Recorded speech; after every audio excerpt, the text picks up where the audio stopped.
Things are going better than we ever would have thought for Kenny Atkinson and the Cleveland Cavaliers. The Cavs' one big change to the team this offseason was the coaching change from Bickerstaff to Atkinson. 5 games in, the Cleveland Cavaliers are 5-0 with signature wins against the New York Knicks and a signature beatdown against the Los Angeles Lakers. Hey everybody, Billy BB back with you talking Cavs basketball. Excited to be doing so, asking you subscribe to Cavs Digest. I don't think we thought there would have been this exciting of a start, which we will get into, as the Cavs are 5-0 to begin the year. They now, and it looked like a gauntlet of a schedule coming up. Now you've got the Magic without Paolo Banchero and then the Bucks twice, and they are reeling right now. We'll mention them later in the video. But in this video, we're going to talk Kenny Atkinson. It's time. He may be the only guy that hasn't gotten a true due on this channel, as we've highlighted what the Cavs have done so well, and we're going to give that opportunity to him, talk about what he's done well, why it has gone better than we thought, and just how good has it been.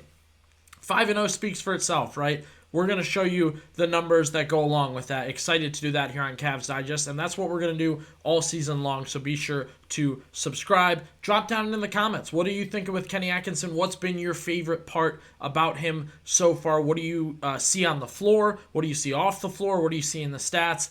Love it. This is one of those things where sometimes I'll encourage people to disagree, give your opinion, and that happens. But hey, this is one thing where I think Cavs fans and NBA fans can kind of put their input down in our comments right now. Say, hey, did you know this? Did you see this? I mean, there's a million things that Atkinson has done. So subscribe, drop down into those comments. Excited to get into it. As I said, Cavaliers 5-0 to begin the season. Kenny Atkinson, who was most recently with the Golden State Warriors as an assistant, LA Clippers before that, but well known in the NBA community as a coach of the Brooklyn Nets.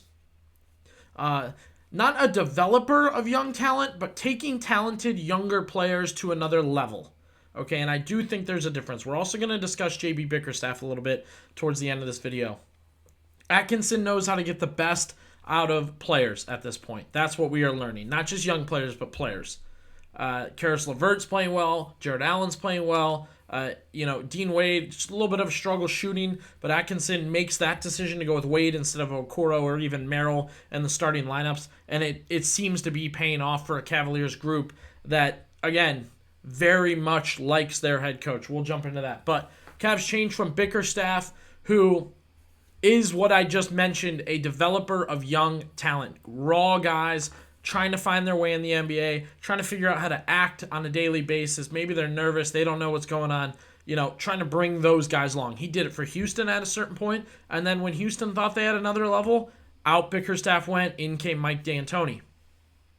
For Cleveland, it's just what happened. Brings Garland along, brings Mobley along. I mean, even some younger guys like Dean Wade, who was a development project, Sam Merrill, who was a development project, brings them along into the NBA.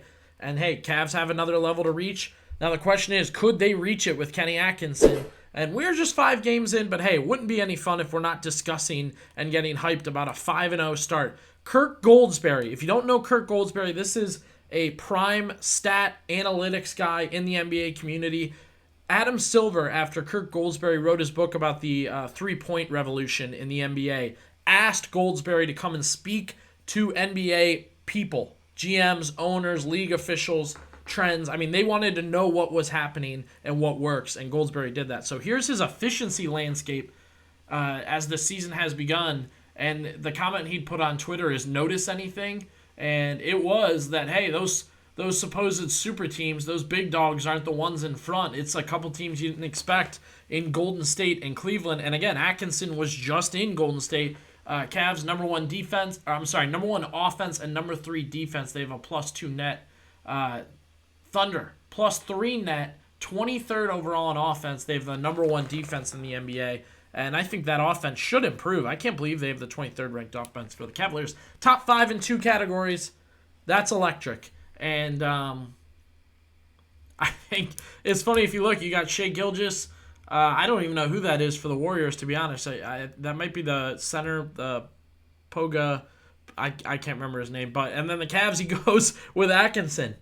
Clearly, this is a guy who values coaching and understands what Kenny Atkinson has done for the Cleveland Cavaliers. Now, looking at this point last season, again, we're not really going to drag JB Bickerstaff in this video, but it's worth noting what he was up to last year at this time. I liked JB Bickerstaff enough. I also wasn't upset when they fired him. Cavs were 1-3, averaging 20 less points per game at this point last season.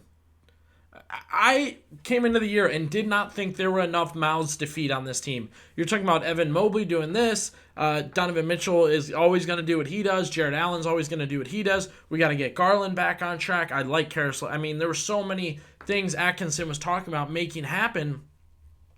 And I thought, how could he do that? Well, he's done it. This was before the Lakers game, but they were at 123, which they'll be about there still as they scored 122 against the Lakers the other night, maybe more. I'll have to double check that. 110. I don't have it in front of me, but they did have a high scoring night again versus the Lakers. Might even been the 130s if I double check that. But you look at those numbers, 3-point wise, field goal wise, everything is up for the Cavaliers right now. That is just what you wanted to see out of a new head coach, right?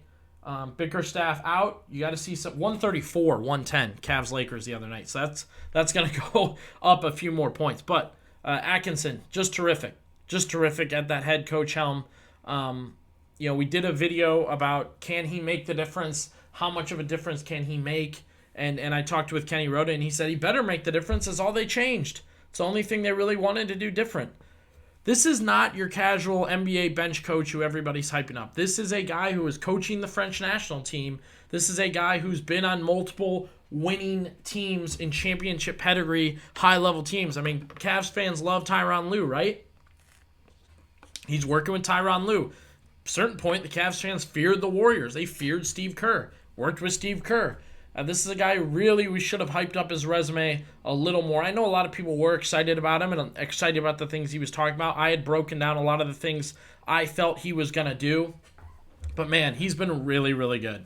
He's been really good early. And, again, just 5 games in, but the Cavs as a team, that's the other thing. If you just look up Kenny Atkinson on Twitter, the stats and different things flowing are ridiculous. Ridiculous. He's doing a million different things right now.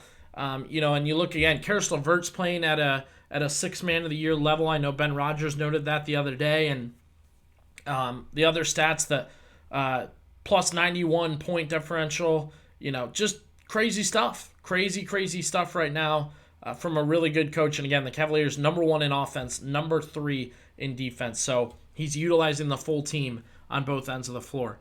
This was not a JB Bickerstaff drag session. We know exactly who he was. Bring young talent up into the NBA and get them going. Start the car, and Atkinson gets to drive it. That is what it is, and he's going to hopefully do it for Detroit. I wish him well. I think he'll be able to do that for Detroit.